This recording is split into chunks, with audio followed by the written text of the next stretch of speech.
if you can see people as a child when Mhm. you're in a situation with them, it changes everything. Yes. Because if you see them as a child with your third eye, Mhm. you can see how they became, what was going on with them, and then you reason them in a different way. But here is something else. When we have arguments with people, when we're mad at somebody, and we've all done this, we've all gone through this, Mhm. okay? A lot of people, when they're stuck in ego, it's all about who wins, who's right. Everybody wants to be right. It really doesn't matter who's right or who, because nobody wins. Right. So what I try to teach people, and I had to learn to do this myself because I didn't grow up with a good model of teaching me how to, fight right. Like, and I teach that. Healthy or fight healthy. I would say fight healthy, Well, right? fight healthy, fight right is what I call it, but it's really teaching people how to, not it's just teaching people how to be more solution oriented instead of going with the ego and putting your sword in your hand saying, I'm right, you're wrong, because that is the ego. Okay. Right. Even when we talk down to people and we tell them, you're stupid or you're this or that, that's judgment and that's ego. Yeah, it is. And we've all done it. We've So all done it. And the so for thing those of is, you who are thinking, oh, poor me, I just want to make sure you know you've done it too. oh yeah, yeah, We've all done it. that's what I said, we've all done it. Yeah. So the thing is, what I have found is if you can, and it takes determination to do this. Yes. But if you can stop and say, I apologize, please forgive me, I love you. I apologize. Please forgive me. I love you. So That is everyone that say is that out Ho'oponopono, loud, right? right? And then you can hug on the left side.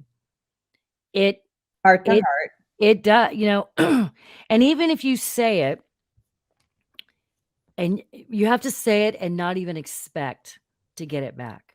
Right. Because if you say it like that, you say it unconditionally. Mm-hmm. If somebody doesn't say it back to you, they're not there yet. They're Mm, not there yet, but yeah. at least you can say it, and then you clear it. Yeah, for sure. That's up to them whether they wanna say it back and ask for forgiveness. A lot of people feel like, "How can I ask for forgiveness? He was such or she was," whatever. It doesn't mean that you're gonna stay together. I mean, listen, if your person's abusive, you really wanna get out of that relationship, okay? But if you can both, if it's not an abusive relationship and you do have a lot of love between you, and you can at least get to that point, "I apologize, please forgive me, I love you," then it disarms so many of the situations in arguments, because then you kinda feel like, God, I'm an idiot. Why did I react to that so badly? And the answer is your childhood. Many, many times, however, we Mhm. cannot go through life using that as an excuse. Oh, I didn't say use the excuse. No, It's no, an no, I'm just saying, example for but people awareness. do that. People Oh, do yeah. that. Yeah. People get into victim mode, and that's where they stay, and, well, because of this and this and this and this. Then fix it. Heal it. Because your baggage should not be my baggage, and Right. vice versa, right? Right. And so when you're so really at the ripe old age of 13, it's really your responsibility. According to the Bible, I mean, and to go by that, but you're a man, you're a woman, so start being self-aware, start the healing journey because you're If probably you can. if you can. If you can. I did it at that age actually at 12. Well, Uh, that's good for you, but a lot of people aren't. Like, I couldn't. My situation in my family life was such a disaster, there's no way I Totally couldn't have even understand. seen my way clear It's a of going blanket through some of it. comment. It's a Yeah, blanket comment, yeah, and it means that you have you have an opportunity. Actually, you have the opportunity the day you're born, mhm. to start. And when it's right for you to start, you start it. and dive in at the pace at which you can dive in. Yeah. And let's talk about, you know, what struck you in the movie. I remember the movie, everyone, that we're talking about is Avatar. The And Way of Water 2. say that again. I'm sorry. The Way of Water, Avatar 2. Thank you. Thank you. Yeah. Thank you. Yeah. I do tend to truncate things. It's the high D in me, man. Um, what struck you in the movie? Um, well, I love the whole movie. I felt very, alarmed when the whales were sought after, beautiful creatures that could compose music and speak all these different languages and, were so creative and so emotional, Mhm. and that went in there just to pull the serum out of their brains so people could stop aging. That really was alarming to me, but I know that would be something that man would totally do. Well, and actually, I'd like to add to that. So they pulled the serum out of their brain so that they could stop aging, and I want to correlate that to today. So Mhm, we're not willing to modify our lifestyle, many of us, right? mhm, mhm, But we're willing to take the quick fix, which could really, in a lot of cases, harm your body. mhm. And but we're also willing to not do the self-care.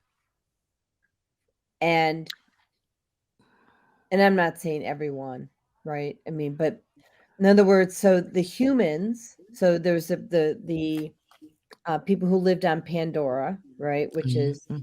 New Earth Planet. planet. And the humans were destructive. They were destructive not only to their bodies, they were destructive to other people's bodies. Not really starting with heart. Well, yeah, the Avatar, um, the whole tribe, the Na'vis, I guess it was what they're called, they had a whole different respect and honor for life, even when something died. I was talking about this last night with my husband. Native Americans did that too. When something dies, they don't just kill it and saw off the horns and leave the rest of the body. I mean, they utilize the entire animal. Yes. Animals are okay to make the sacrifice to be food, but do it honorably. And that's one thing I loved about the movie is that every person was honored. When it and when Carrie was in the ocean and she could make things move and she was actually connecting heartfelt, soulfully with everything alive in the ocean, we all have those abilities. And that I think that's the one thing that really touched my heart was how they honored everything and they truly saw it. Even when they killed something, they said, "I see you. Thank you for your sacrifice," you know? Well, and so the thing is, like, I remember, and I don't remember the names. Well, it was at the beginning of the movie. Was it? I'm not sure if it was one or two actually, but where I think it was the first one where she had to save, which was eventually her husband, from being attacked by one of the animals in the Yeah, forest that's the of first one. Pandora. Hmm. Right. And Mhm. so she he was like, "Oh, thank you," and she was mad at him Yeah. because she had to kill an animal because he didn't even realize that he crossed a boundary, right? Mhm. Mhm. Um, and people have to understand, like, someone may save you, but you may be crossing boundaries, Mhm. right? So you didn't Mhm. have to have that happen. No one really has to be hurt or die in that particular situation. Mhm. And so, um and I think that's an important lesson for all of us, that We don't have to have this negative energy in our field. No, we don't. But because of our old programming and brainwashing, we are only starting to see the difference.